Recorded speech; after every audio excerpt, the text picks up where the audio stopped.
দেখ তো ভাই, আকাশটা বেশ সুন্দর না? হ্যাঁ, আকাশটা আজকে ধূসর রঙের, নীলও না, মনে হয় যেন একটা তুলা তুলা তুলা তুলা হয়ে আছে, বুঝছস? দেখছিস না? আর এদিকে দেখ, সূর্য মামাটা এখনো উঠে নেই, উঠবে উঠবে করতেছে আর কি। হ্যাঁ, আর কবুতরগুলো না এদিক সেদিক উড়াউড়ি করতেছে। হ্যাঁ, খেতে দিব তো, একটু পরে দিব। তো ওইদিকে দেখ, এদিকে উপরের দিদির গাছে ফুল ফুটছে, দেখ কি সুন্দর একটা ফুল ফুটছে না? হ্যাঁ, ওই যে করবি আছে না, করবি ফুল। আর এদিকে দেখ কবুতরগুলা কি করতেছে, দেখছস? দেখতে পাচ্ছি। হ্যাঁ, কবুতরে ওই যে দেখ, কবুতরকে দেখতে পাচ্ছি দাদি ভাই। আজকে কবুতর নাই। তা কবুতরকে দেখতে পাচ্ছি দাদি ভাই। দেখতে পাচ্ছ না? না। আচ্ছা আচ্ছা, একটু পরে আসবে। আর আজকে না একটা শালিক পাখি আমাদের ঘরে চলে আসছে, বুঝছস? শালিক পাখি আমাদের ঘরে চলে। আমরা চলে আসছি মাঘ পূজাটা দেখতে না। হ্যাঁ। মা পূজা দিচ্ছে, হ্যাঁ, মা গোবিন্দের সাজাচ্ছে, মানে গোপালকে আর কি। মা গোপালকে সাজাচ্ছে, এই যে সোনা গোপাল।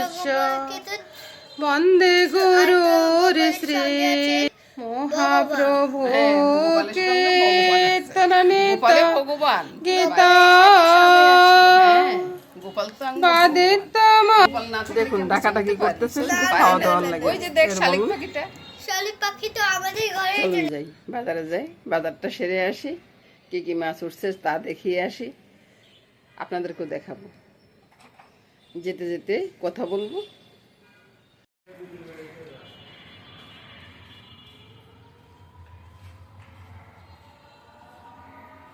অনেক সুন্দর ফুলগুলা দেখুন, এটা স্কুলের ফুলগুলা দেখাইতেছি, খুব সুন্দর।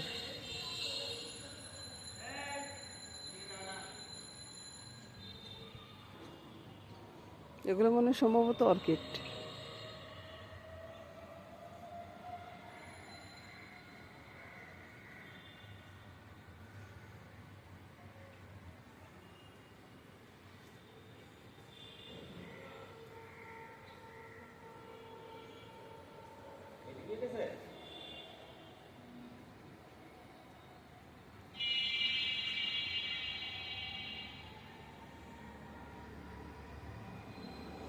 এটা আমি বাজারে যাওয়ার পথে একটু করে ভিডিও করে নিতেছি আর কি, দেখাচ্ছি আপনাদেরকে।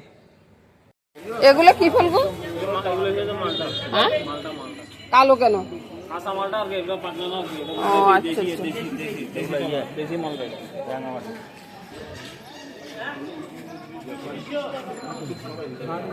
বাটাগুলো তো ছোট।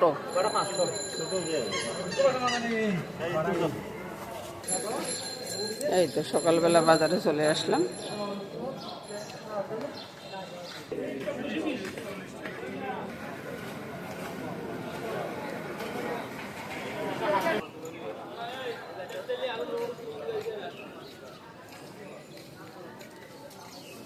তো প্রথমে আপনাদেরকে দেখাই যে বাজার থেকে কি মাছ নিয়ে আসছি, বুঝছেন? মাছে কিন্তু লাভ দিলে আমার কোনো দোষ নেই। দেখুন, এই 3টে মাগুর মাছে 1 কেজির বেশি হয়েছে। তারপরে রইল এটা। এবার চলে আসুন, আমি সকালবেলার জল খাবারটা রেডি করি। ডালটা তো হয়ে গেছে, ধনিয়া পাতা রেডি, মশলা রেডি, আর ডিমও রেডি আছে। এখন আমি শুধু সকালবেলার জল খাবারটা রেডি করব। এটা শুধু আমার জন্য, ওরা পরোটা দুপুরবেলা রান্নাটা চলে আসছে। দুপুরবেলা রান্নার ডালটা হয়ে গেছে, আর বাকি কি আছে সেটা দেখাচ্ছি। তারপরে ইলিশ মাছের লেজ ভর্তাটা একটু আছে, আর লতিটা পুরোপুরি প্রায় রয়ে গেছে। তো এগুলাকে জাল টাল করে রেখে দিব আর কি, আগে মাছটা রান্না করে নিই, তাই না? তো মাছের ভিতরে আমি ওই যে তেল, একটু কাঁচা তেল দিয়ে দিচ্ছি। আপনারা সর্ষের তেল দিবেন, আমি কিন্তু সর্ষের তেল দিচ্ছি না। স্বাদ অনুযায়ী নুনটা দিলাম, আর হলুদটা দিলাম, সামান্য একটু লঙ্কা দিয়ে দিই, তাহলে ওই যে কালারটা বেশ সুন্দর আসবে, বুঝছেন? এবার ভালোভাবে মেখে নেবে, একটা তেজপাতা দেব। তো প্রথমে মাছটাকে ভালো করে মেখে নিই, যতটা ভালো করে পারি আর কি। এই জন্যে বড় থালটা নিয়ে নিছি, ছোট থালা তো হচ্ছে না। আর আজকে বাজার থেকে মাছটা নিয়ে আসছি, মাছটাও তাজা মাছ, খেতে না অসাধারণ লাগবে। 啊 আরও শীতের ধনিয়া পাতা আছে আজকে। ব্যাস, মাখানোটা হয়ে গেছে, তেলও গরম হয়ে গেছে, মাছগুলো ভেজে উঠিয়ে নিই। মাছ ভেজে উঠানো মানে হয়েছে যে মাছটা এপাশ ওপাশ করে একটু দেওয়া আর কি। তো মাছের জন্য কি মশলা বেটে নিলাম সেটা দেখাচ্ছি। এখানে আদা, জিরা আর একটু ধনিয়া পাতা বেটে নিয়েছি। মাছ মাথা সবে ভেজে উঠিয়ে নিলাম, বুঝছেন। তারপরে ওই তেলে আমি মেথি ফোড়ন দেব। আপনারা সেটা নাও দিতে পারেন, এখানে ফোড়নের তেমন একটা প্রয়োজন পড়ে না।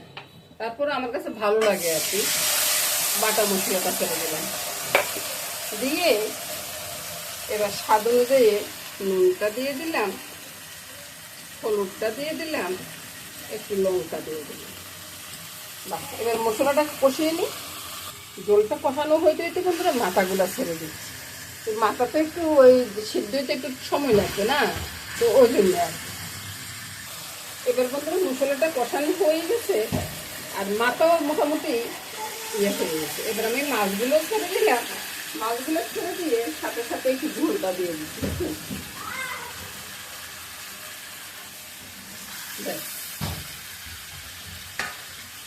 আজকে এই একটা তরকারিতে না খুব সুন্দরভাবে খাওয়া হয়ে যাবে, সবাই বেশি পছন্দ করবে, বুঝছেন। একবার জ্যান্ত মাছ তো, হয়তো আপনাদেরকে জ্যান্ত দেখাতে পারিনি, তবে জ্যান্ত মাছ। দাদু ভাই খেলতেছে, একটু আওয়াজ আসতেছে।